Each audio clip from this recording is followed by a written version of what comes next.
Yeah. Did you enjoy that you started to get some of the sort of replies that I got yourself, by the way? Yeah. Yeah, amazing. Express any concern over wear and tear or age for Max Holloway. People just don't want to hear it.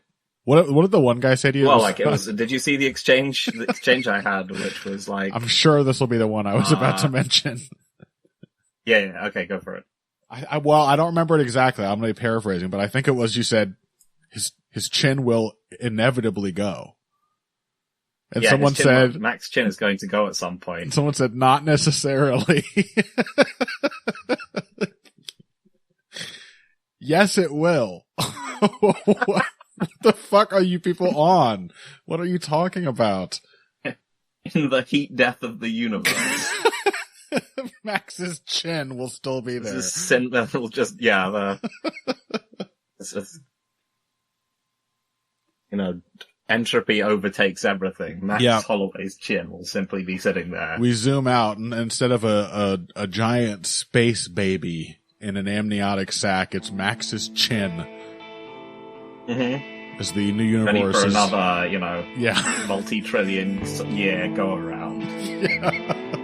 The new universe is born from Max's chin.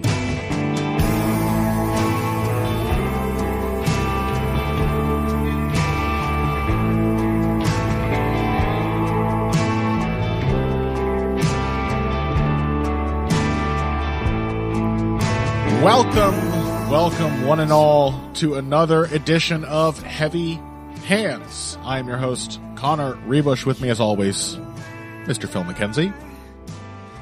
Oh. You could tell I was bowing in honor of your name, Phil, by the sound of my glasses scraping my pop filter. That's right, folks. This is a show for cool guys. Cool guys whose eyes do not work correctly. But that hasn't stopped us. That has not stopped us from watching lots and lots of footage and doing lots of excellent research for the fights of UFC 308, which will be our topic this week.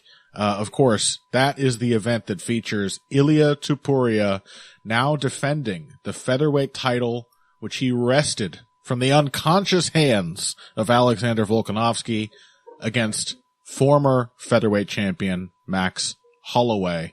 Also on this card, Robert Whittaker versus Khamzat Chimaev. As if. You think I'm a sucker? I'm going to believe that fight's happening? I wasn't born yesterday, pal. Yeah, I mean, Robert Whittaker against whoever it ends up being should be fun. Yeah, Robert Whittaker against Shara Bullet. They'll probably do. That's a good point. That's what they're going to have to do, right? Right, they probably will, right? Kind of enjoying breaking that down. It should be interesting. Yeah, it looks like a good fight.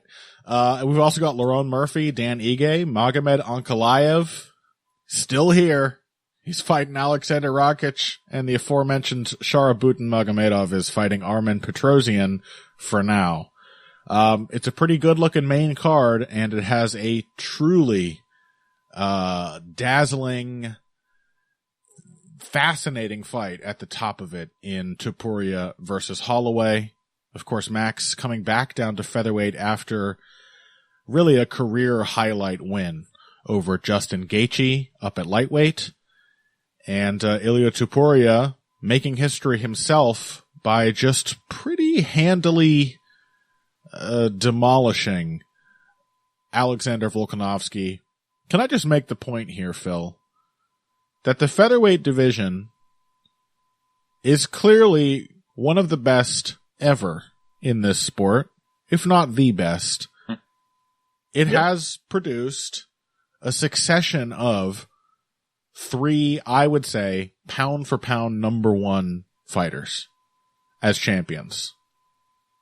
The rulers of this division have been Jose Aldo, who is still killing it, Max Holloway, still killing it, and Alexander Volkanovski. All of these, I think, are genuine all-time greats. I mean, I think this division has to have a more consistent run of true historic greatness at the top than any other division ever in MMA. Yep. And that's the rarefied air that Ilia Topuria thrust himself into, and who knows? Especially if he wins this fight, I think you're already going to have to start thinking about the future conversation. Is he another all-time great coming out of this one division? Yep, absolutely.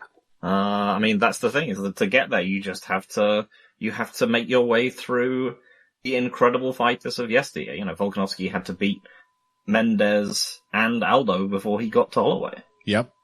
And similarly, you know, if Topuria makes it past Holloway, he will have beaten both Volkanovski and Holloway. Like, all the people are like, he's the fighter of the year if he wins this. Is this better than Alex Pereira's carefully curated, fun fights against layups? And it's like, yeah, sure. Yeah. Not that there's anything wrong with those fights, really. It's light heavyweight. I mean, give us something. Yeah. I like them. But, yeah, they were fun. You know, they're takeaways rather than, like, restaurant meals. Yes. Yeah, it's just a division where the guy that you beat or the guys that you beat to get to the title are themselves all-time greats. So, like, as it happens, each time the title changes hands, it seems very, at this point, still just a possibility for Topuria, but it seems a pretty consistent thing that it takes a fellow all-time great to get there. And yep. I've kind of been saying it, at least since that Josh Emmett fight. I have a feeling Topuria is that kind of fighter. It does not make it a certainty that he's going to win here. Doesn't make it a certainty that he is going to achieve that kind of greatness with consistency, but clearly at least he had one 25-minute flash of brilliancy against Josh Emmett, a spectacularly good professional performance, and just an absolutely crushing, really difficulty-free win over Alexander Volkanovski, who, let's remember, destroyed Max Holloway in their last fight. Absolutely wiped the floor with Max Holloway, and that man was just executed by Ilia Topuria. Just out of hand. So, suffice to say, it's a very exciting matchup, and a very difficult one to fully wrap our heads around. I'm prepared to be surprised by what happens in this fight. I do have some feelings. For example, one of them is a feeling of benevolent joy for my friend Phil McKenzie, who just had his birthday. Thank you. Very kind of you. I told you I'd slip it in. The other feeling is that Max Holloway is old. Mm-hmm. Get into the comments, people. Max is only 32. He's only 32, idiot. Jump on. You can still find the Twitter thread I joined in with Connor's thing where he was like, I thought this was a tremendous veteran performance from the grizzled old dog Max Holloway against Justin Gaethje, and just the sheer amount of people who came down forward fight. Just like, actually. Yeah. You know what I really like whenever one of these things comes up is all the bookmarks and people telling you they've bookmarked your tweet. They're like, I'm going to get your ass so bad when you're wrong. And first of all, most of them forget because they're looking at Twitter all day. They don't remember that they bookmarked a tweet a month ago. They do not remember to come back and rub your nose in it. But also, like, me expressing my feeling that Max may be getting up there in age for a fighter and up there in wear and tear, which may as well be the same thing as age, does not really put me in a position where I'm going to be particularly owned if he wins, and then you come and reply to a tweet, which I will also forget about by the next day. But it's certainly... So, yeah, you're going to be like, oh no, Max Holloway won. I'm so sad. Yeah, right. I hate when that happens. I haven't literally been covering the sport for the entirety of this man's UFC career and loving every minute of it. But it's been a long career, and it's been a lot of really tough fights. And we have seen, again, we saw Max get destroyed like no one else has ever destroyed him by Alexander Volkanovski in their rubber match.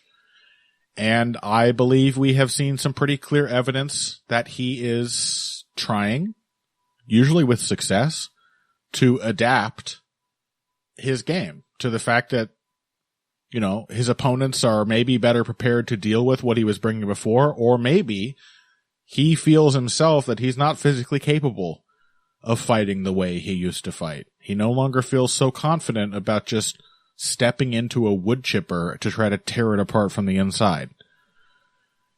And I think we've seen that. Max has been a lot more evasive, much less pressure, lower volume.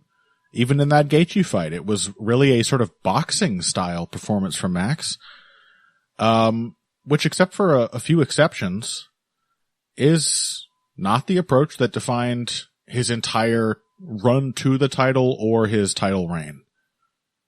That Max was aggressive. He was swarming.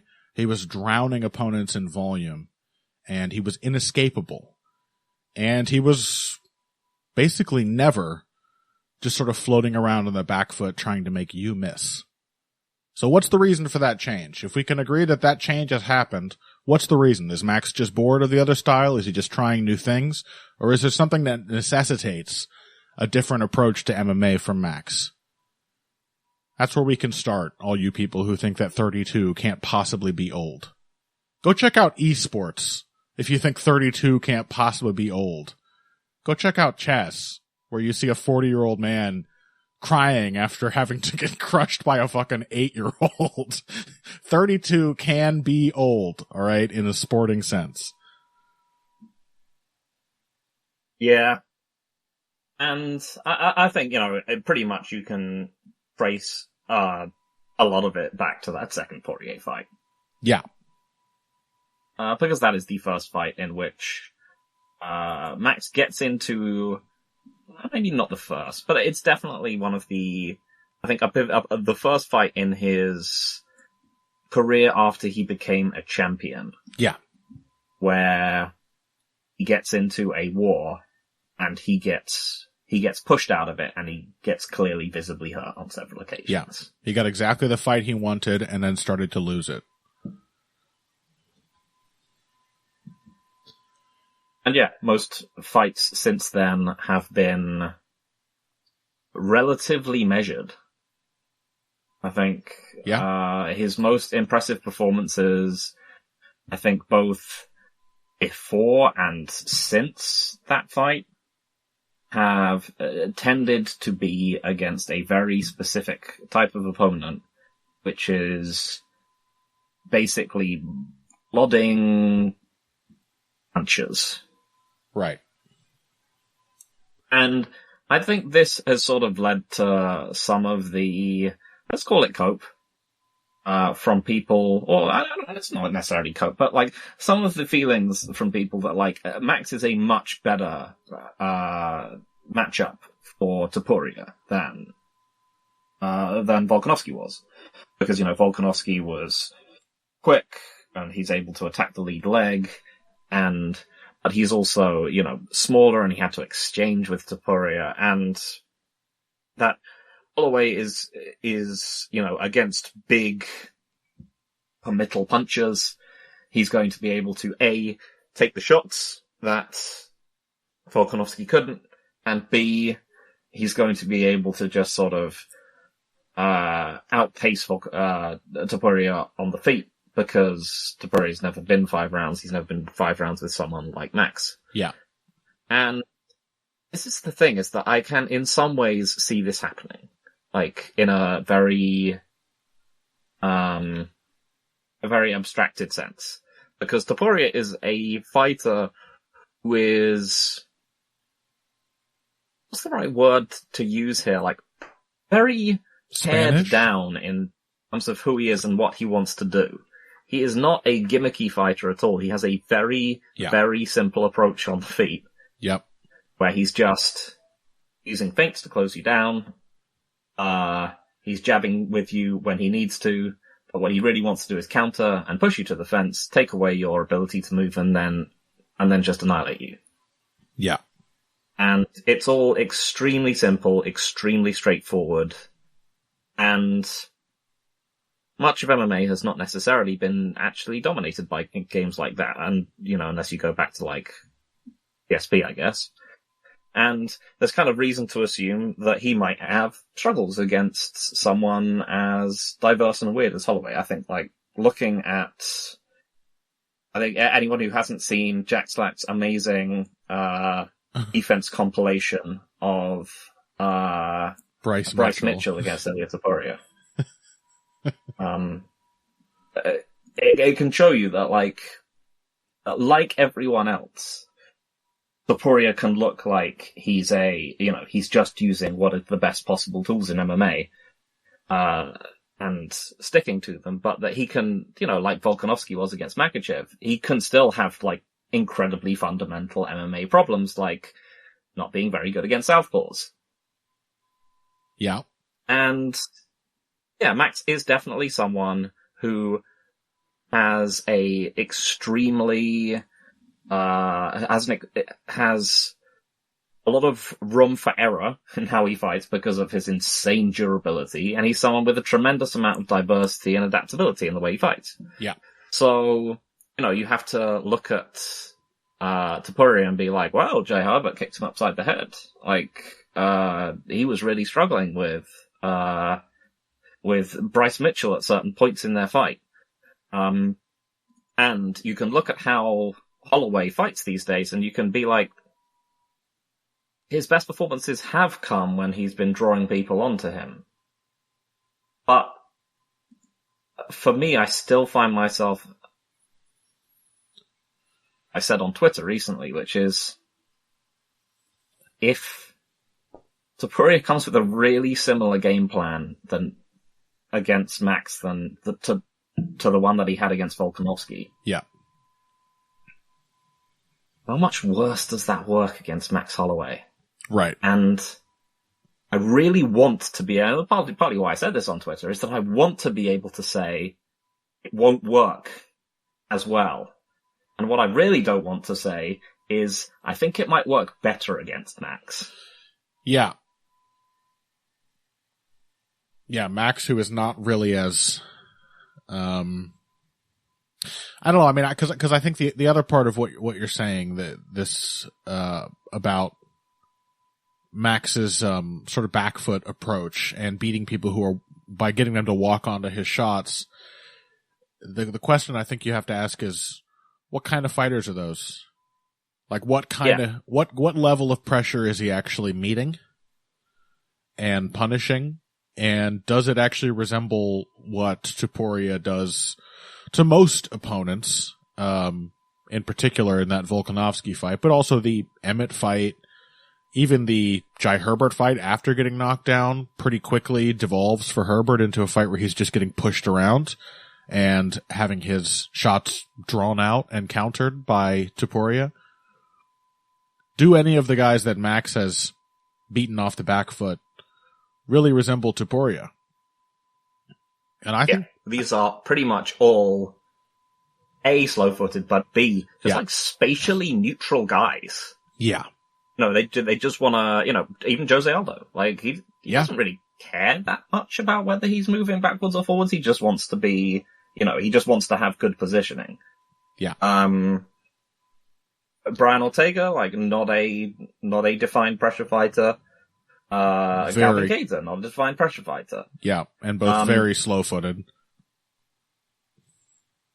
And when you look back at Holloway's career against people who, force the issue against him aggressively, and and also modern Justin Gaethje, absolutely, and especially Justin Gaethje in that fight, yes, absolutely not a pressure fighter.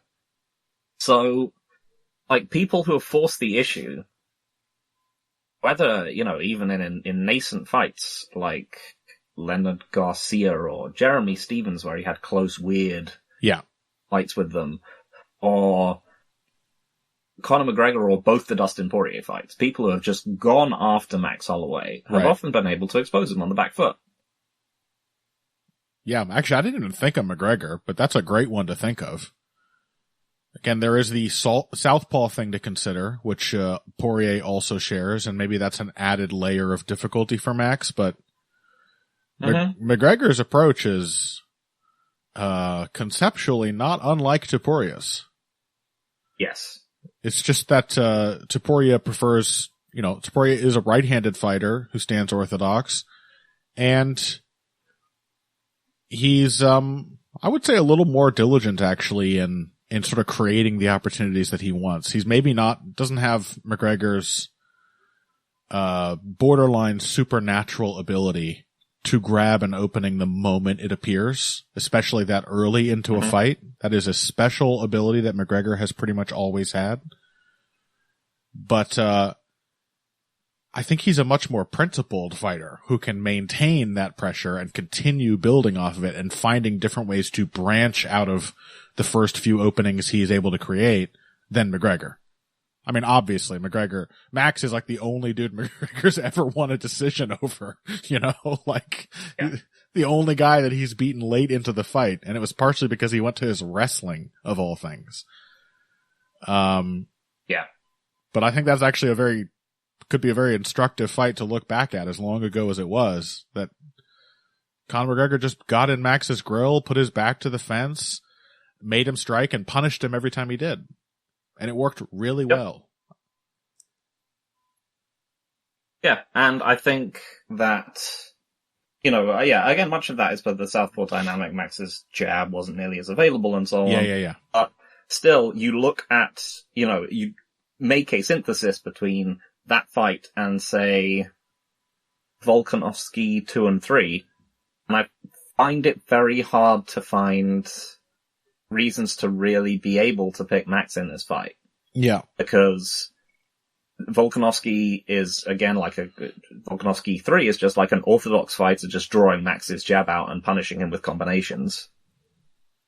And Volkanovski 2 is him sort of working away at Max's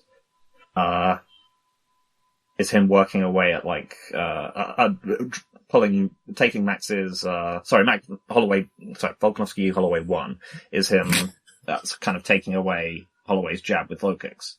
Yeah. So, essentially, I just feel like Topuria does not really need to change his approach very much. He just needs to do the same thing as he pretty much always does, which is push Holloway towards the fence, counter the jab in combination. He just needs to, sprinkle in a few more low kicks. Yeah, the low kicks would be great. In fact, as I said to you before, I think both of these dudes could stand to sprinkle in a lot of low kicks, because Topuria didn't check or really deal with any of the low kicks except by ramping up the pressure, which I suppose is certainly one viable way of meeting a low kick attack. But against Josh Emmett, that fight ended with Topuria just ravaging Emmett's legs, and with the calf kicks in particular. But for the first 2 rounds, it was actually Josh Emmett who found the low kick first and landed them really clean and pretty regularly. So, and Max has certainly part of his, he's always been underrated in terms of the variety of his offense, I would say. But he has become, I think, even more notably a kicker since that Poirier fight. And we saw the effects of it against Volkanovski, against Allen and Yair. He was all over them both with the body kicks. It's a pretty big part of his attack now, from the range he's trying to keep. And I think it would be a great idea for him to mix in low kicks as well. But for Topuria, specifically low kicks is a way of punishing the jab. And I think that will have to be, and likely will be, the focus of a lot of what Topuria does in this fight, is trying to meet the Max Holloway jab, because that's how you have to beat him. If you let Max Holloway's jab work, if you respond to it defensively, or if you're too anxious to try to counter it, you are going to get led around by the nose. That is how Max dictates fights. He has an excellent jab. He paws with it. He flicks with it. He lands it for impact. It's a very flexible tool, which sets up all the rest of his offense and helps him to control the fight. And as you said, Poirier, Volkanovski, the people who have met that jab with good counters, both punches and kicks, are the people who have beaten Max Holloway. Can I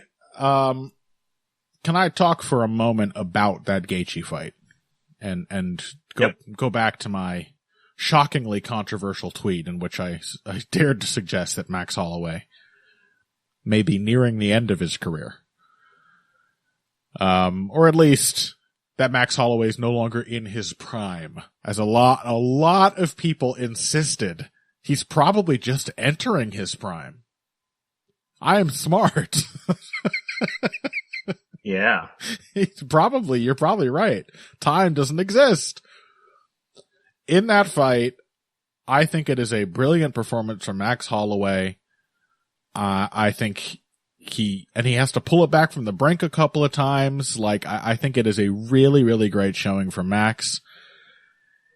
And, I think it is a dreadful showing from Justin Gaethje. And I think that has to be taken into account if you are basing your expectations for this fight off of that. Mm-hmm. I think it was a version of Justin Gaethje who was better suited to lose that fight than almost any version we'd seen of him in the preceding 4 or 5 years. A very slow-footed, as usual, a Justin Gaethje who forgot to throw his jab.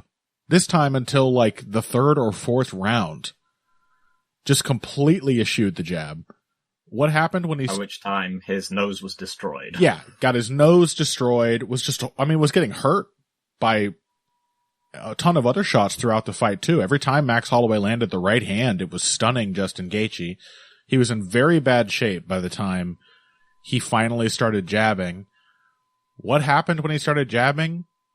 He sort of started to win. He at least forced Max to pretty much give up a round,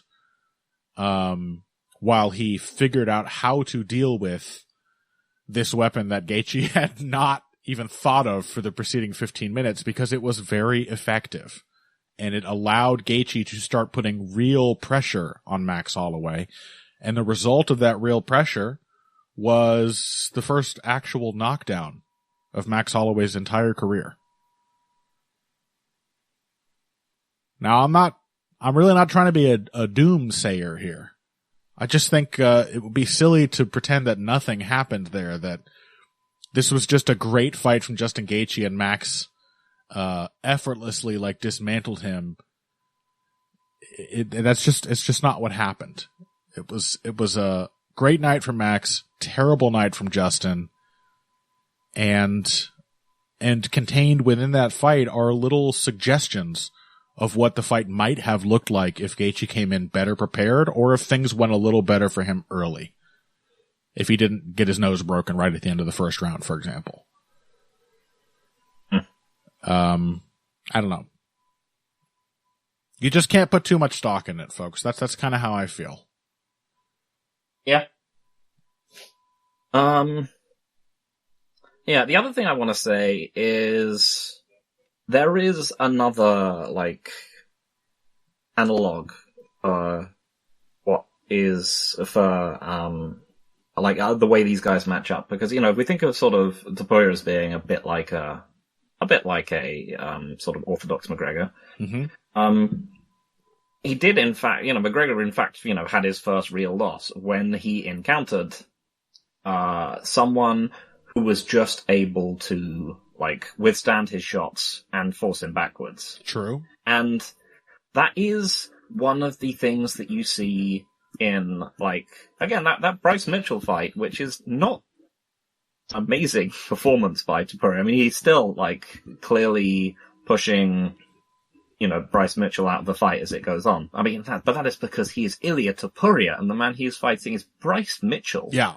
And, the level of athleticism and, power that there is between the two of them is just absurd. Yeah. But also you can just see that, like McGregor, Topuria's success is almost like you could do one of those things where you did like a heat map. You know, you can put the like success that he has in the center of the cage, and then you can do the success that he has when he has his opponent behind the black lines. Mm-hmm. And he just kills people when he's pushing them backwards. Mm-hmm. And, you know, if someone can simply come forward and push him back and give him tricky things to think about, I think that, you know, there's every reason to assume that he might also get into some issues. You know, we've seen that he's incredibly athletic. He's not Max Holloway in terms of his durability. He's already been knocked down and badly hurt in his UFC career. Yep. You know, it took Max Holloway like a decade for that to happen to him. Yep. You know, we've seen him look awkward against southpaws. If Holloway can get him, like, and really drive him backwards and get him thinking about things, you know, like, Mitchell landed, like, multiple left head kicks upstairs in the same way that, like, yeah, Holloway was able to do against Volkanovski. Yep. I think the southpaw thing was definitely a part of the struggle there. I think it was also the threat of the takedown, which slowed Topuria's roll a bit, which probably won't be a concern against Max. But yeah, the southpaw thing definitely. No MMA fighter is immune, even one as skilled and promising as Ilia Topuria, from sort of being puzzled by the slightly different angles and openings the southpaw presents. Yeah, but this is all to be said, that Topuria has himself been able to feast on people who are mostly...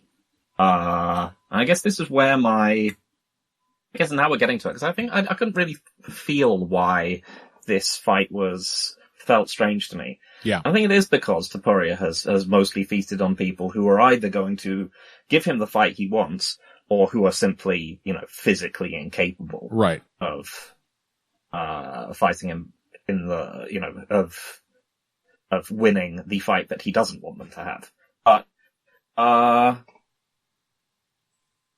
But I feel like Max Holloway, if he was, you know, maybe Jose Aldo era Max Holloway, where I was like, I am convinced that this guy can take everything coming back at him, and I'm convinced that he is going to simply try and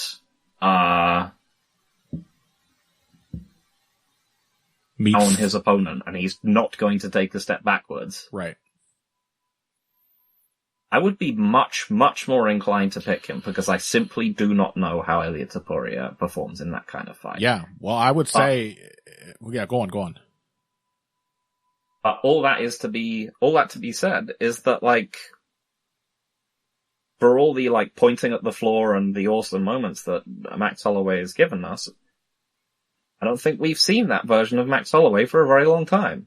Right. Like, I cannot pick him to turn up. If he's going to be doing essentially what he's been doing every time, which is, you know, fighting in neutral space, waiting to see what his opponents give him and so on, I cannot pick him to beat Ilia Topuria. Yeah. He still has access to that kind of fight, which he showed against, at least as recently as Calvin Kattar. That fight did not start with Max in, like, the Brian Ortega fully aggressive mode. In fact, it started with him having some trouble with the low kicks from Calvin Kattar and having to sort of ramp up the pressure to deal with them. But he has to... He's not going to force entry, I don't think, the way that he used to as a younger man. Like, the Jose Aldo fights are such a great example. Those are simply, like, he came into those fights thinking, like, yeah, I'm going to get hit a ton. I don't give a shit. Like, that's the fight. You are going to have to hit me, and I am going to eat it and destroy you. That is a Max that we have not really seen in the last maybe 5 years, 4 or 5 years. Maybe not quite that long. 3-4 years, something like that. Yeah, I do want to talk, though, about some of the things. I want it to be clear. We spent the bulk of this talking ourselves into the Topuria pick that we had a gut feeling to make at the start. But I don't know what's going to happen. And Max Holloway is very, very good. And I think Topuria has been able to shine because the 2 fights he has gotten now at the really high level are against opponents who immediately allowed him to have the fight he wants. Immediately.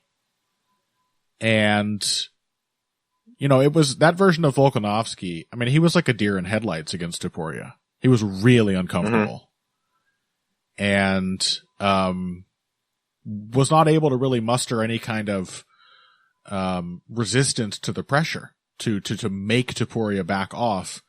One thing I'll say is that Topuria, for all that he has great footwork, I love how he gets behind his lead shoulder and pivots out of exchanges. He does also just commit to like 5-6 step linear retreats. Quite a lot, actually. Yeah. Particularly when he swings and misses, which he has a tendency to do really badly, especially in the early going of a fight. Like way overloading on a counter and throwing himself off balance, and then he has to scurry backwards out of the pocket. These are tendencies that Max Holloway, any version of Max Holloway, can punish ruthlessly. Max loves to chase people out of the pocket after they've overcommitted. Max himself has an aggressive counterpuncher's mindset and loves to have the last word in an exchange and really punish you for getting out of position trying to hit him. Or succeeding in hitting him. He'll still come back at you and pursue. This is also an opportunity where the low kicks could be particularly successful, or any kind of kicks, or knees are another weapon I think we should and will probably see from Max here. Because the high kicks and also the knees of Jai Herbert were not effective for no reason. Topuria likes to get low. He likes to take advantage of the fact that he's not as tall as somebody like Max. And will often enter, say with a jab, and then sort of, it's a pattern in his movement. Will just sort of preemptively drop his level, assuming that a big swing is going to be coming back at his head. And it's not to say that he's bound to this pattern, that he can't adjust his way out of it, but it does mean that he will, like, enter and then immediately duck down into a knee at least once in this fight. Or a high kick. Yeah. But I think the knees will be a little more, Max has great knees, and I think they'll probably be a little easier to find well, provided this is like an orthodox matchup. We don't see a lot of close range left high kicks from Max out of orthodox. We see plenty of step knees. Yep. And I think in general, it was, I think Ghost21 on Twitter who had who pointed this out. Topuria is kind of one of those guys he's quite empty in the clinch. He's not a particularly, diligent transitional fighter. It's kind of similar to Jose Aldo, I guess. Yeah. Is that he gets into grappling situations and he either, tries to take the other person down or, defends their takedown and then just shoves them off. Yeah. He does not, work clinch offense off his strikes. He doesn't punch into the clinch. He's mostly just looking to disengage there. And Holloway is quite good there. So stepping knees, any kind of situation where Max can, work frames or head, work his, he's very good at attacking basically the head in the clinch. Absolutely. And then moving away from there. And I think, anytime Max can do this is great. Again, there's not really a structural reason to assume that Max is going to do this, because his clinch is, similarly to Joanna Jędrzejczyk against Rose Namajunas, when you were man, you're cooking her in the clinch, but that's never been a part of the equation for Joanna, Well, which is just that you should just offensively clinch up with yeah, it's a people. bit So like she just didn't. it's a bit like John Jones too, right? Like he doesn't necessarily force the clinch on people. It happens when they collide, and then he's really, really good there. I'm not sure I can think of a Max Holloway fight where it seems like the game plan is to, like Chidi and Njokuani did a couple weeks ago, just, we're going to clinch this whole fight, and I'm going to strafe you with knees and elbows, and good luck getting out. That's not something we've seen from Max. Yeah, so it is definitely something worth considering. Yeah. Again, as I said, Topuria is a weird combination of incredibly good and either non-existent or unproven, as any unbeaten fighter in his position would kind of look. But yeah, definitely something to look out for. But yeah, not something you can structurally expect Max to go for. Right.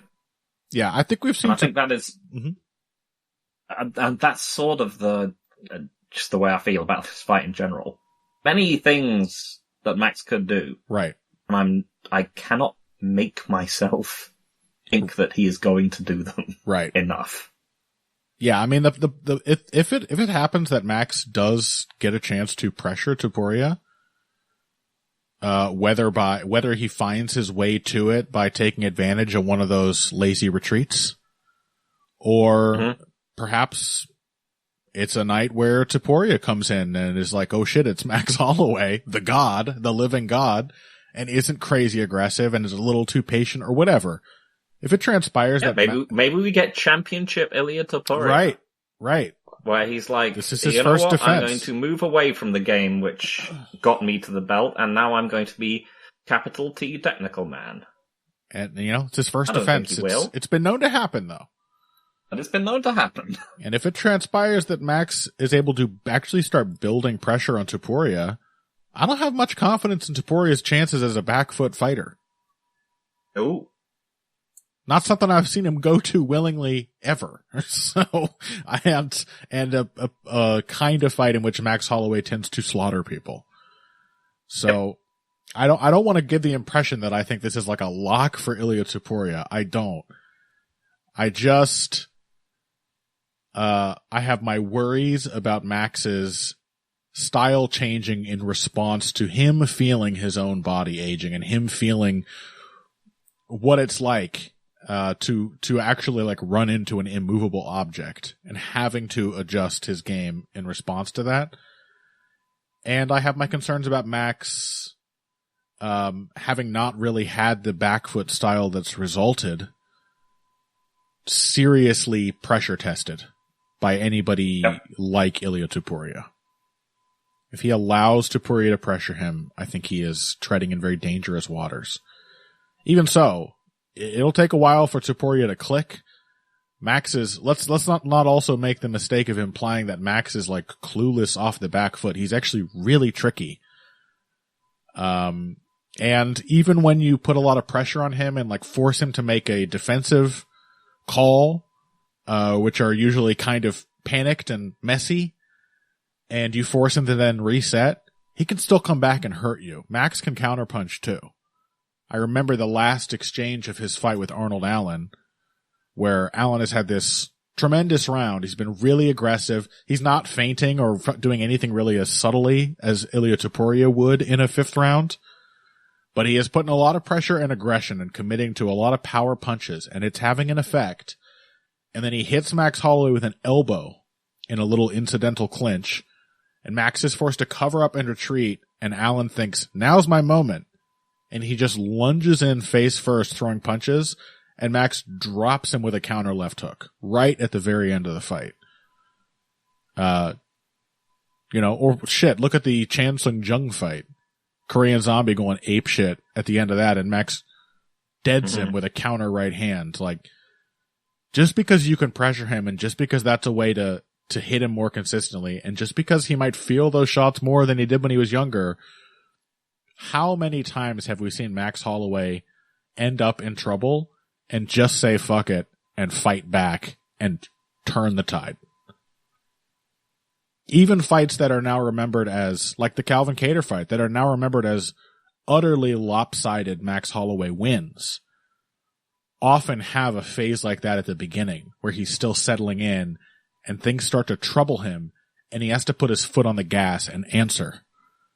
And more often than not, that moment precedes a spectacular win from one of the best fighters the sport has ever seen. So don't underrate Max Holloway. We're not underrating Max Holloway. But we got to pick somebody. And it seems like he's going to let Ilia Topuria pressure him. So I'm going to pick Ilia Topuria. Yeah, I've kind of got to. Although I feel a lot better about this fight than I did when we started. I feel something that was nagging me. I feel amazing about it. I can't wait to see it. I'm very excited. Yeah, not necessarily about the fight itself, but just my take on it. I was like, something feels wrong here, and I think it is really that idea of what happens if Ilia Topuria is consistently pushed back. Yeah, and I think now that I'm happy with my conclusions on that, which is that it could be really, really bad for him. Yeah, I think if he's consistently pushed back, he loses. Simple as that. Yep. I don't think that will be what happens, unfortunately. Again, I think I've seen Holloway buzzed enough times recently that I'm no longer, convinced that he can win that he can just ride out incredibly bad shots. That is, can't be Jose Aldo fights anymore, where he's just taking his opponent's biggest punches and just no-selling them. I don't think that can happen here. And I don't trust him from a sort of strategic perspective, especially because that strategy worked so well against Justin Gaethje last time out. Yeah. I don't see him moving away from it. So yeah, I also have to pick Ilia Topuria, but obviously I am rooting for Max, like you, seen him, watched him, enjoyed him, throughout his whole UFC career. Picked him to win almost every one of his fights on his way to the belt, including the one against Conor McGregor, but yeah, I think this one just I cannot trust him to fight it in the way he needs to win. Yeah.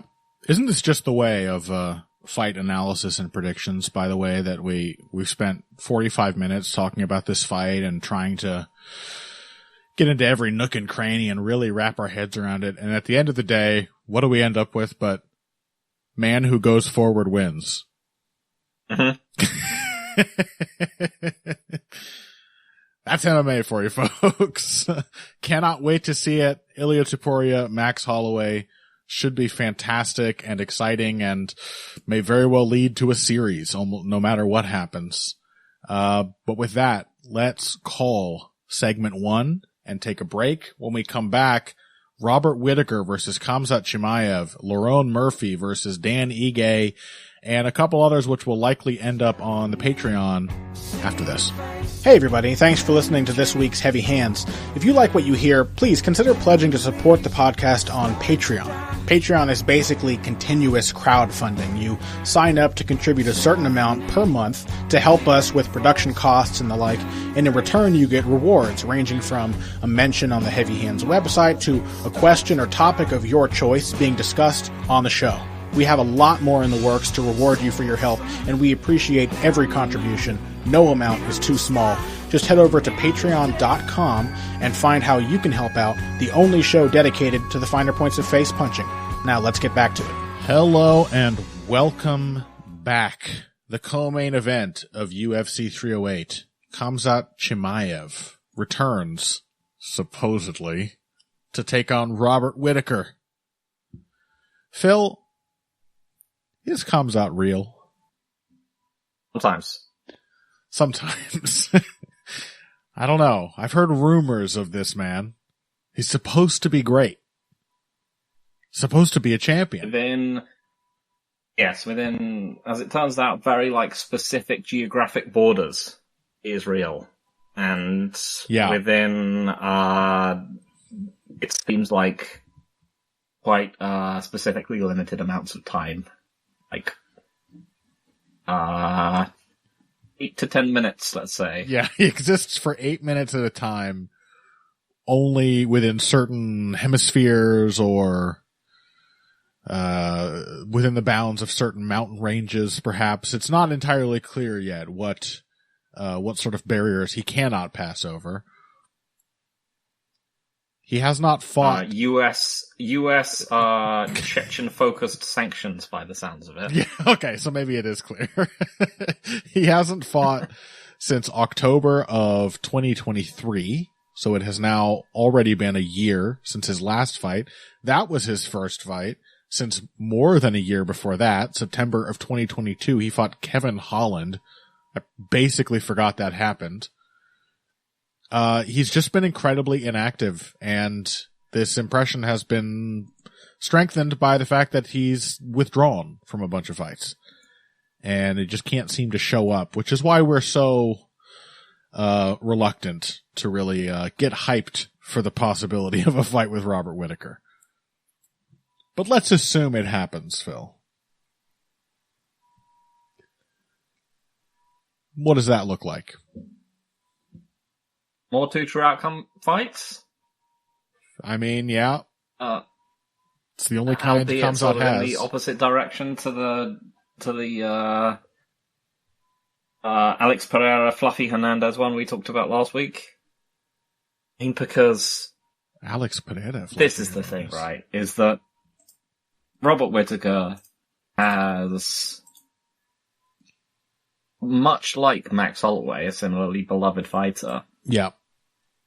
He is still clearly relevant as an elite fighter. He is still putting out amazing performances and making you think, great, Robert Whittaker, he's still here. He's also getting hurt in every single fight, although admittedly he's always done that. Yeah. But he is definitely someone where you feel you are, every time you feel like you're watching him kind of ride the line. Yeah. The line of you are still an elite contender. And that one of these days it's going to stop working. And obviously, like, Khamzat Chimaev is one of those fighters who can take advantage of someone who gets hurt early in almost every fight that they have against anyone who's got any level of potency. Yeah. Because, if nothing else, Khamzat Chimaev has been an absolutely devastating glass cannon Yes. time in the UFC. Yeah. He has absolutely thrashed every single person who has fought him in the first round. I don't even know if glass cannon is a fair description. It's like it's more like a cannon with just limited shots.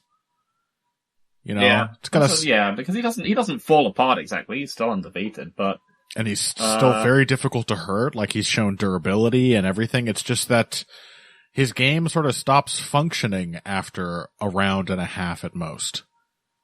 Mm-hmm. He gets tired. He stops throwing. He just becomes significantly more passive. Whereas in the first round, he is utterly overwhelming and aggressive and powerful, and of course, one of the most terrifying wrestler-grappler combinations we've ever seen for those 5 minutes. And after that, he just kind of hangs around. I don't know. He's a strange fighter. So, there are at least some explanations for why he was like that in the Usman fight. Yeah. Which is that he, I believe, tore a ligament in his hand, which meant that he was, much more cautious after the first round. But also, I feel like there aren't many reasons to assume that, to assume the opposite. Yeah. That, actually, we can 100%, take home the fact that it was all down to the fact that he'd hurt his hand. Because, yeah. In fact, he was still able to pick up takedowns on Usman, at the ends of both of those rounds. Yep. It's just that he, wasn't doing that much anymore, and that has been the story of his career, which is that almost all of his fights are one-round demolitions where he comes out going so hard that you're like, man, this is completely unsustainable, and every time it's gone past one round, you'd be like, oh, that was completely unsustainable. I was right. Yeah. Yeah, I suppose probably the best, and really the only one that is a 3-round fight where he does anything after the first is Gilbert Burns. Yep. And it is still a fight where he is very clearly in worse shape by the end. He's more gassed. He's suddenly not taking the shots quite as well as he was all throughout the fight before then, and he's a lot more inactive. So even in that fight, you sort of, that's sort of the fight which lets you know why there is this pervasive effect in all Chimaev fights, because you see what happens when the fight is really tough and he can't get the opponent out of there and they start fighting back really hard, which is that he is basically no different than Zabit Magomedsharipov. Another brilliantly dangerous, explosive Dagestani, I think. Zabit was Dagestani? Or Chechen? I can't remember. So. But another one from that region of the world who came in and was like, oh my god, this guy's going to be a champion. And then you find out that actually he basically has 1 round in him. And after that, it's all holding on and scraping by. So, what does that first round look like against Robert Whittaker, I suppose, is the first question to try and answer.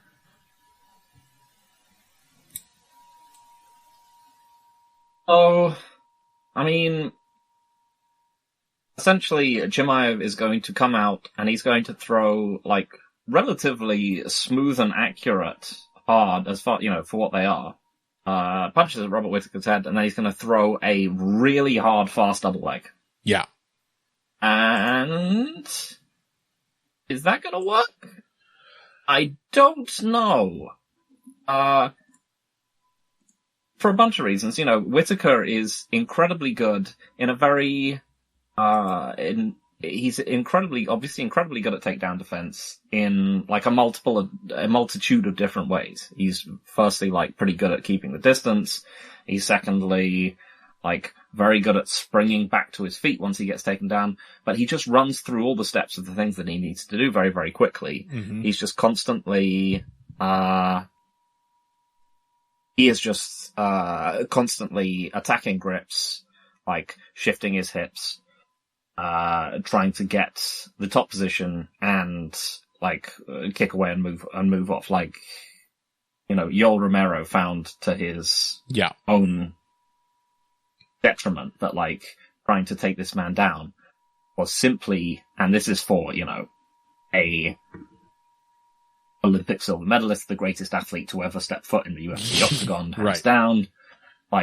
He found out that oh yeah, this is just something I shouldn't even be trying on this man. Right. It's just knackering me, and I'm just gonna try and punch him and I'm just gonna try and, hit him in our second fight. I'm just gonna give up on the takedowns altogether. Yeah, and actually I'm gonna wait 2 rounds before I try to hit him too. Yeah. Yeah, that Yoel was able to get Whittaker down, but he was not able to control him or keep those positions, and it cost a massive amount of effort to get him down in the first place. I don't know if that's changed. It is hard for me not to think of the fact that Robert Whittaker got hit with a fucking head and arm throw by Dricus du Plessis, which then resulted in him getting smashed from top position. That's in my mind, Phil, certainly. Yeah. It happens. It was when Jose Aldo got, yeah, I got lat similarly dropped. had an arm thrown by Piotr Jan, right? Probably. I was also thinking, didn't he get lateral dropped by Marlon Moraes? Yeah, that's what I was thinking of. Yeah. Yeah, that's the one. He got ripped off the cage and just thrown on his ass by Marlon Moraes. It happens. As we saw in his fight with Mario Batista, not a bad wrestler. Takedown defense is still there for Jose Aldo, even after those mishaps. So it's hard to say. It was a weird takedown in the fight with Dricus. No surprises there. Pretty much everything that happens in the Dricus fight is kind of weird.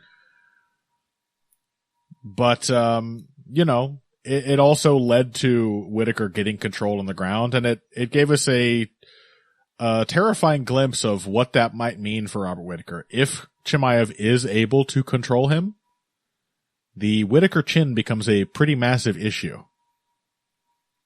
Chimaev is a very large fighter who knows how to find posture and create space to swing hammers in top position. Definitely. So I think there is a distinct possibility that Chimaev could in fact beat Robert Whittaker in one round. If he gets to that good position and gets to unload. You also got to think, what is Robert Whittaker preparing for this fight? Is he going to get surprised by a Khamzat takedown? He'd have to be pretty goddamn stupid to not have spent the entire camp shutting down takedowns and escaping from bad positions on the ground. And if you think that he has prepared that, historically he's been really, really good at it. Again, the Dricus one was weird and a little unexpected, and Dricus is just a bizarre man. Chimaev is, I think, can be a pretty terrifying puzzle, but a much easier one to wrap your head around. Okay. And the other thing, I think, is that you mentioned that like Chimaev is like a big and overwhelming fighter. Chimaev has never, to my knowledge, fought an actual middleweight. like That's a good point. So basically we have Kamaru Usman, a big welterweight, Kevin Holland, a not particularly big welterweight, Gilbert Burns, a former lightweight, Li Jingliang, a moderately sized welterweight, Jared Blanchard, a big welterweight, and then you're just into like your Reese McHughes and you're immediately out of, like he has never fought, like, I guess there's Iskram Aliskerov, that he knocked out. Yeah, he knocked out Aliskerov. Robert Whittaker also knocked out. Yeah. And he was much better. But yeah, this is the other thing about like Khamzat moving up in weight is that the one thing that you might have hoped is that he retained his speed and explosiveness and danger in the first round, which he obviously did when he fought Usman. Usman, for all the fact that he has no knees, is also extremely difficult to take down, and Chimaev took him down immediately. But the other thing you would hope is like now that he's not like cutting down to make welterweight, and it's obviously really bad for him. Maybe he's going to have really good gas tank now. He doesn't. Yeah. Yeah. So yeah, I'm still. I mean, obviously you can also say this about Whittaker. You can be like, well, he is in fact also a former welterweight, but he's been a middleweight for long enough. He was a middleweight champion. Yeah, this is clearly his weight class. He's not a big middleweight, but he is very solidly built, and his style works really well against the bigger middleweights most of the time. Yeah, I was looking at the column of date, last time I was roving over Chimaev's record. But if I just scooch my line of sight a little bit to the left and I look at the names, you make a good point. Who on here does not have a significant asterisk attached to their name, or is not somebody that you would 100% pick Chimaev to beat, no questions asked? Kevin Holland, like you mentioned that he's not a very big welterweight. That was in fact a catchweight bout. Holland is a tall and lanky welterweight, but historically terrible defensive wrestler. And so of course Khamzat Chimaev is going to beat him. Li Jingliang, not big enough, not a great defensive wrestler. Gerald Mearshart, pretty big, very, very, very slow. And Chimaev is not the only guy who has just starched him really quickly into a fight. So then you're left with Kamaru Usman, who is not a middleweight and was old when they fought, had just lost his title, and Gilbert Burns, who is definitely a welterweight, a pretty stocky one too, and that was an incredibly hard fight for Chimaev. There isn't anyone on here who feels like, oh, this is like a full-sized middleweight who is in a good position in their career, And I suppose there are some of those questions about Whittaker as well, but we were obviously over concerned for Whittaker's sake going into his fight with Alaskarov because he just effortlessly defeated him. Okay. Yeah. There's not a lot of meat on the Khamzat Chimaev resume. No, and as I said, it's the fact that, the change to middleweight clearly did not affect some great change in Khamzat, where it was like, finally the weights are off. Yeah. And you're going to see Khamzat able to go at full bore for 15 minutes. Yeah. But he still can't do that. Partially, might just be because he's already sort of, his combination of overtraining and illness has probably already sapped him of some of his physical prime. Well, but also because he's just, just look at how he fights. Yeah, and also that's not a sustainable fighting style. A likely loss of passion for Chimaev as well. I mean, that's probably a factor. He has tried to retire and has not been allowed, is how I understand it. He's basically been coerced into continuing to fight, so I don't know. Well, yeah, I feel like it is one of those fights where if Whittaker gets completely dusted, and it's a very good time to expect him to get dusted. I'm not going to sugarcoat it at all. Yes. You're watching someone who's being buzzed and hurt in tons of different fights against someone who buzzes and hurts and, who is an overwhelming force in round one. You're dealing with the aggression. It's not like Paulo Costa. It's not like Paulo Costa or someone like that, where you're just going to be going, maybe he won't actually go for it, and you'll be correct.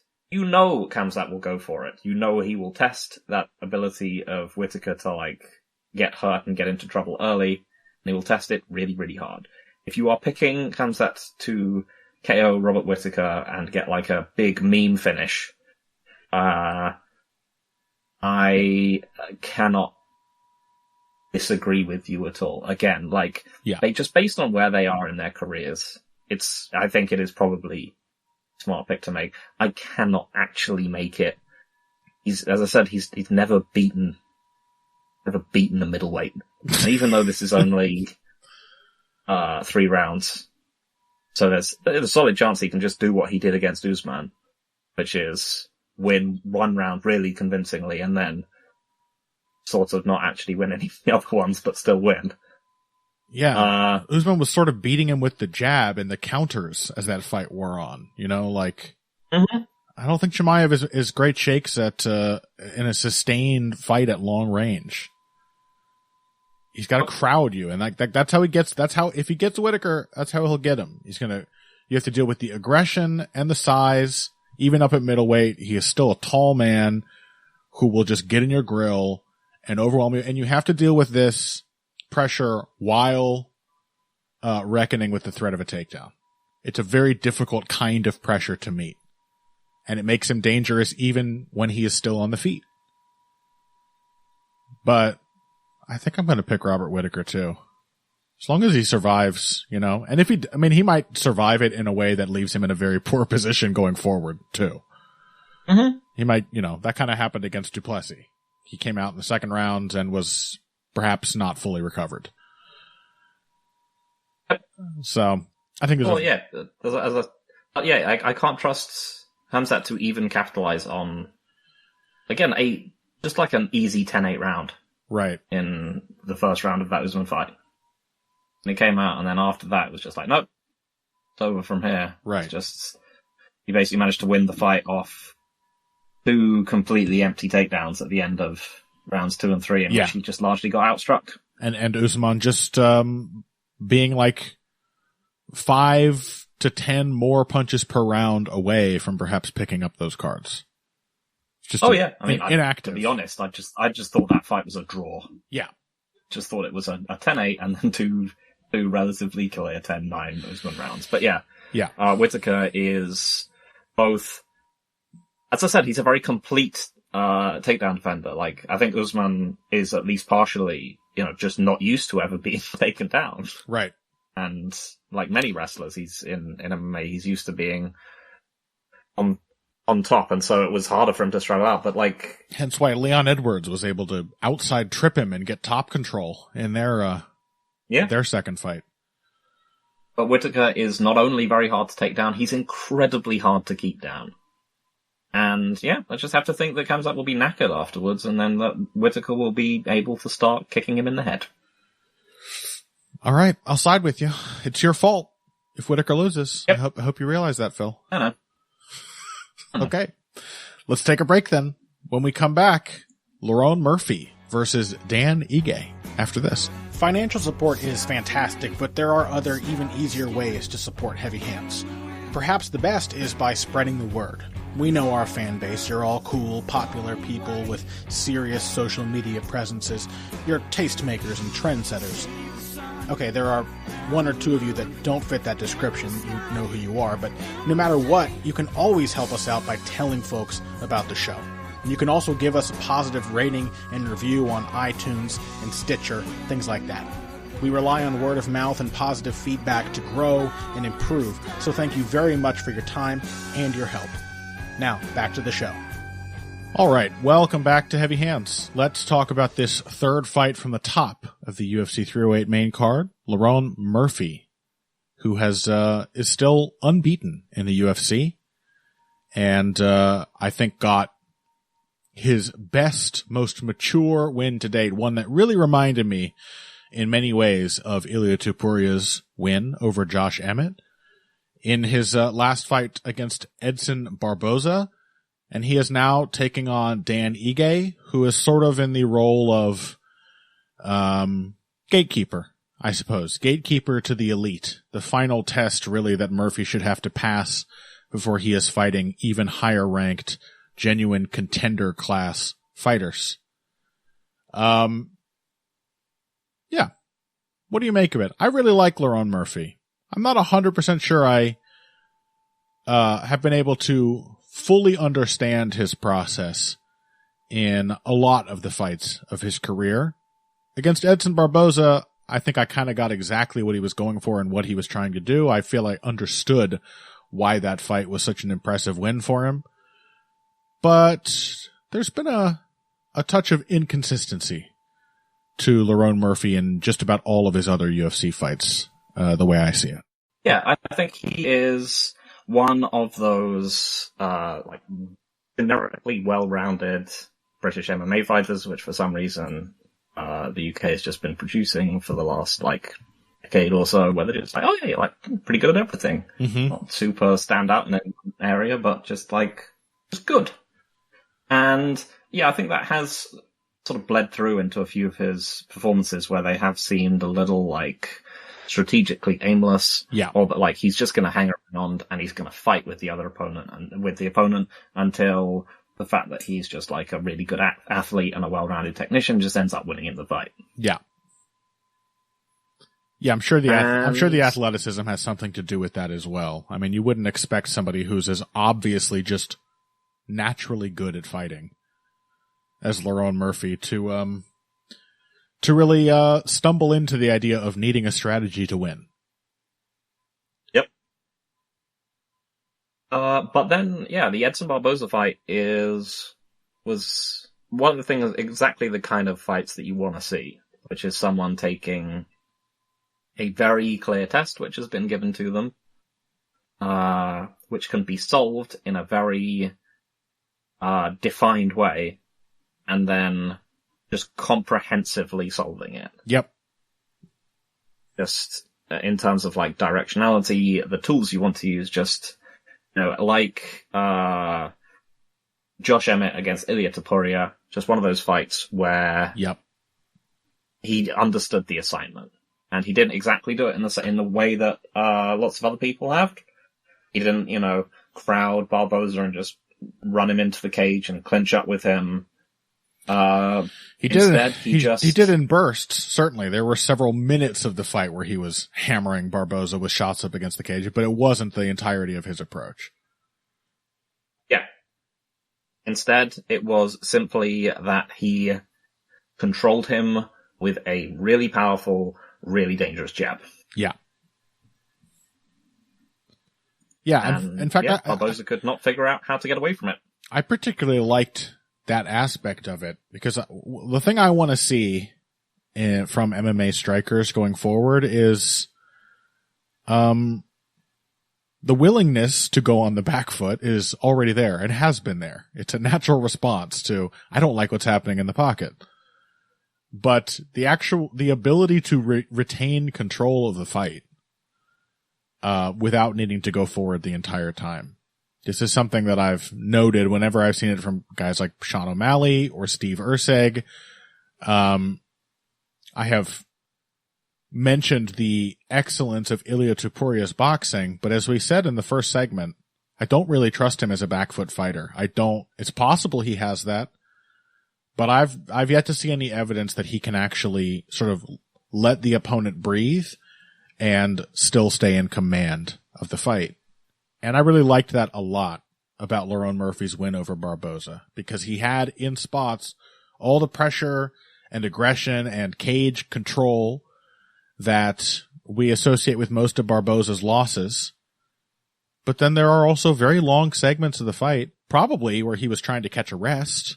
You know, that's often when you need to go on the back foot, catch a breather, where he showed that he was able to navigate the cage really well. He was able to stay in good position and always keep that jab between Barboza and himself, while dealing pretty well with the low kicks at that range too. So I thought a very mature performance from Murphy, not just in that the kind of patience we saw from Topuria against Emmett, but very relaxed, willing to let Barboza come at him a little bit and not freak out about it, and have every reason not to freak out about it because as he showed, he could handle it. Huh? But it's the only fight like that. So, I suppose you could say that about Topuria and Emmett as well. It's tough to know if you can expect this in every fight going forward. I have a feeling we can. It looked like it had the feeling of a fighter sort of stepping up their game and showing what they're truly capable of here against their biggest, highest profile test. I assume we're going to see more of that from Murphy going forward, but I don't know. Yeah. I don't think he'd need to necessarily even be quite that consistent to beat Dan Ige. I feel like it's another one where it's similar to the Holloway, to the sort of Holloway Topuria dynamic, where I look at the last fight and I'm just like, oh, that would totally work on the guy you're fighting next as well. Yeah, sure. Absolutely.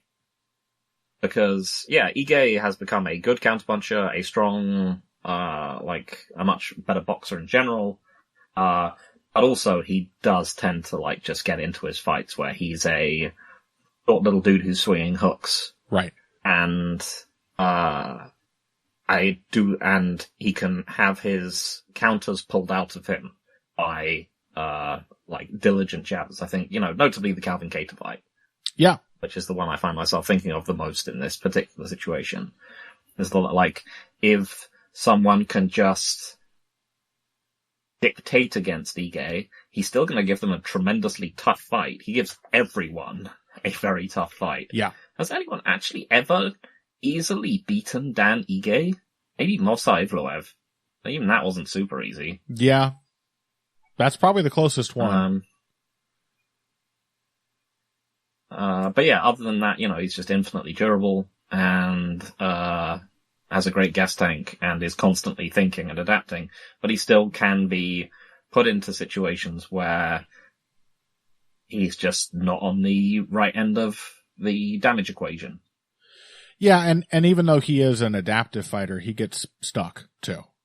The Bryce Mitchell fight, for example, was one where Dan Ige just desperately needed some more layers to his attacks. He needed some body work, for example. He just needed some combinations. And it was clear he was able to hit Bryce Mitchell, particularly with that left hook, or the overhand left, whenever he wanted. Up to a point. And then Bryce Mitchell figured out it was the only thing he was throwing. And even though Bryce looked terrible and afraid the entire time, Ige sort of just stopped connecting consistently because he couldn't get off this like one line of thought that he was going to chase Bryce Mitchell and wing a left hook at him. Similarly, against Diego Lopez, I know it was an insanely short notice fight, but it is something I'm concerned about here with Murphy. We saw Dan Ige, really struggling, I think, just with the size of Diego Lopez. And obviously we've seen him beat tall guys before. He had beaten Andre Fili just before the Lopez fight. But I think it was also part of the problem that he had with Bryce Mitchell, that Mitchell was fighting long. And Ige, particularly in an aggressive mode, is not all that subtle in like setting up his shots or getting into range, before the opponent can kind of catch on to his intentions. I think he's a lot trickier when, he's got you sort of feeding him a steady supply of threats that he can counter. So I think the part of Lerone Murphy's fight with Barboza where he did just allow Barboza to walk after him and just kept him on the end of the jab, that part in particular I think could be really, really effective against Dan Ige. Yeah, 100%. I also feel like he could probably, again, if he's able to dictate at range, that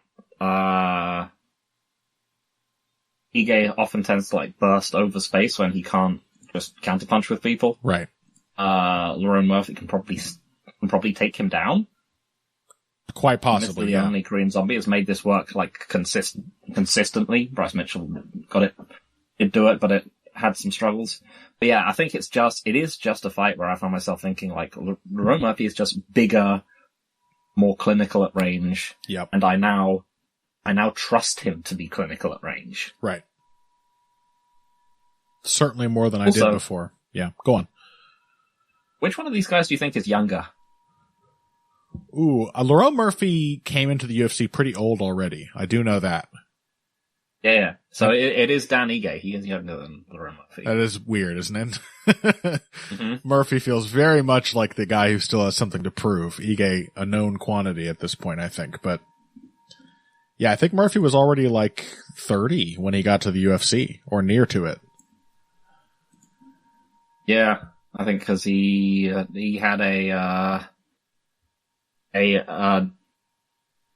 he was a rough, I was going to say childhood, but yeah, youth, let's say, I think, where he, apart from anything else, got like, apparently shot in the face and had his like teeth destroyed by a bullet. Oh. Yeah. I didn't know that, actually. Yeah, so I think he has prosthetic teeth. Damn. And a shard of bullet embedded in his tongue. Fucking hell. Yeah. So, yeah, I mean, you can see why he's one of those guys that's like very, arm under fire. Because he's fearless. However bad it can be, it's not getting shot. It's not getting your teeth shot out. Jesus Christ. Yeah, I mean, that kind of tracks. Murphy's had a lot of his fights, sort of like another British generalist in Arnold Allen. He has had a lot of his fights earlier sort of completely spin out of control, and he hasn't always been up to the task to just fight really, really hard. He's a very courageous, calm fighter, no doubt. Yeah, I'm just gonna kind of pick him. I feel pretty confident in it, actually. I think so. He can very easily put Ige into a kind of fight where like Ige has to initiate as the shorter man, and as the significantly less subtle pressure fighter. And I think Murphy can kind of just pick him off from range. Yep. Tend to agree. All right, I think that's all I care to talk about. There's some other stuff. Jeff Neal's fight in RDA in the featured prelim. Miktabik Orolbi, a very good prospect, is also fighting on the prelims. I'll be excited to see what he can do. Fareed Basharat, Victor Hugo looks fun.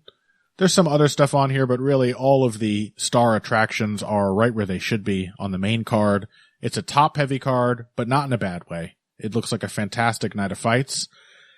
And, boy, I cannot wait to watch Topuria Holloway. Even knowing that I'm very likely to be like emotionally devastated. You know, whatever you may think from our first segment, I do not want to see Max Holloway lose. I hate seeing Max Holloway lose. I love him. But that's usually a feeling that goes hand in hand with the certain knowledge that you have an excellent piece of matchmaking in front of you. Yeah. All right. Yep. Well, I'm also very worried for Max. But yeah, it will just make it all the sweeter if he can pull it off. Adding yet another chapter onto an incredibly storied MMA career. But, the alternative is that, as you said, we get the next, the baton is passed to the next generational featherweight champion. Right. To the next featherweight champ who sort of, by definition, seems to be each time one of the greatest fighters we've ever seen. So something big is going to happen. I'm excited to see it, whatever that thing is. And if you want to hear a little more from this main card, Ankalaev Rakic and Shara Bullet, Armen Petrosian, make sure you go over and check out Heavy Hands on Patreon, patreon.com/heavyhands. You can also listen to the last episode of Heavy Henka, our sumo show that I do with Miguel Class. We'll have another one coming up just this next month, actually. Another big, exciting 15-day tournament in the world of sumo. All of that on the Heavy Hands Patreon. Find us on Twitter at Evil Greg Jackson. That's Phil. At Boxing Bush. That's me. Oh, and I am not done with it yet, but I am going to have a piece on Ilia Topuria coming out this week on my Substack, facepunching.substack.com. So please check that out as well. I appreciate your support on all these platforms. And I look forward to talking to you next week about whatever happens between Topuria and Holloway. And also, Brandon Moreno, Amir Albazi is not a bad fight. Okay. So we'll actually have some good stuff to preview as well. I was fully expecting to look ahead and dismiss it, but we're going to have to squeeze in some discussion of that as well, I think. That's for next week. Until then, if you came here today for the finer points of face punching, you came to the right place. This has been Heavy Hands.